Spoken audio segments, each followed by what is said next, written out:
What's going on, guys? Here we go. Chapter number 7. If you haven't already, make sure you get a copy of The Great Care Crisis. You can get it on Amazon, you can get it on your Kindle, and eventually you can get it on Audible. But today, I am your Audible.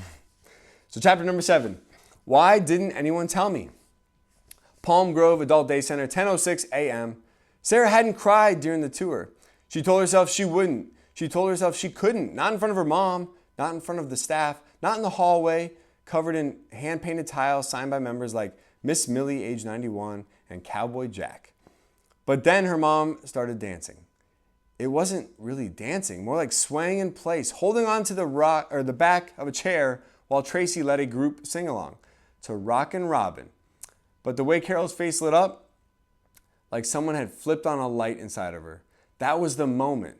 Sarah's knees buckled a little, Jessica noticed. She handed Sarah a tissue without saying a word. I haven't seen her smile like that in months, Sarah whispered. I didn't think she still could. Jessica nodded gently. It happens a lot here. Music reaches something deeper.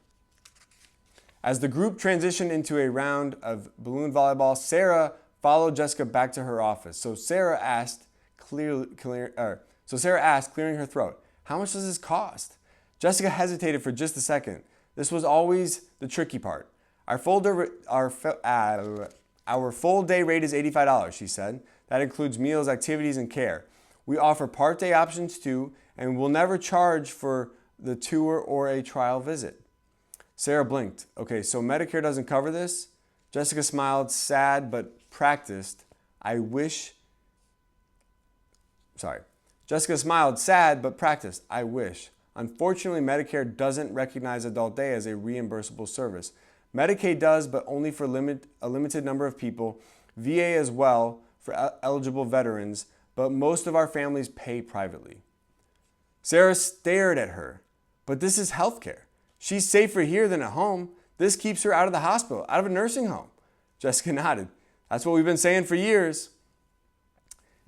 In the kitchen 10 minutes later. This is where other characters kind of get involved in the story.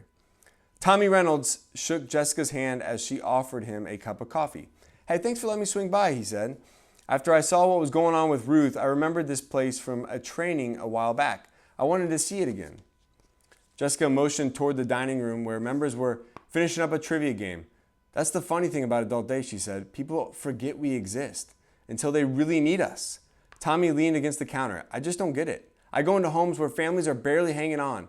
We're sending aides for 1 hour a day and expecting them to fix a system that's cracked wide open. We're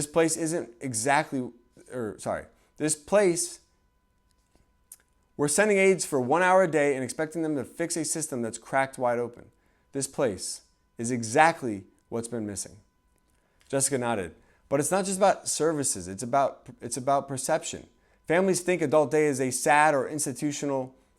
This is why I'm practicing, guys. Excuse my, when I'm tripping on my words and my sentences and trying to get into character and what's a quote and all that stuff. Reading it out loud is very different than, reading it to yourself. But, and then I'm trying to look at you and look at this. And so eventually this will be on Audible and we won't have these problems. And hopefully by then I'll be so practiced and rehearsed I can just go right through it. We'll get right back into it. Here we go. Jessica nodded, but it's not just about services, it's perception. Families think Adult Day is sad or institutional. Doctors don't refer because they've never toured. And private pay families, they don't even know to look. Tommy looked around, watching a man in suspenders laugh at a joke someone made. You should have a wait list. We should, Jessica said, but we're still explaining to people who we are and what we do. Not everyone gets it, not yet. Tommy thought for a moment, they will. Because if this system keeps going the way it is, you're going to be the only thing left standing. Gosh, honestly, when I read this back to myself, or to you or whoever's listening, I get chills. Because so much of these stories, which is kind of this thesis I've had for a long time, it's so true. We're seeing this every single day. I mean, we are facing the Great Care Crisis. It's right before us. It's going to be here before we know it. And I'm just telling you that there is a little secret that's been often forgot about, that is going to be the solution, the rising star in the middle of all this chaos, in the middle of this crisis. So, hey guys, thank you so much for joining me again for another chapter. That was chapter 7, I believe. If you haven't already, go get the book, The Great Care Crisis, and we'll see you guys on the next one. Peace.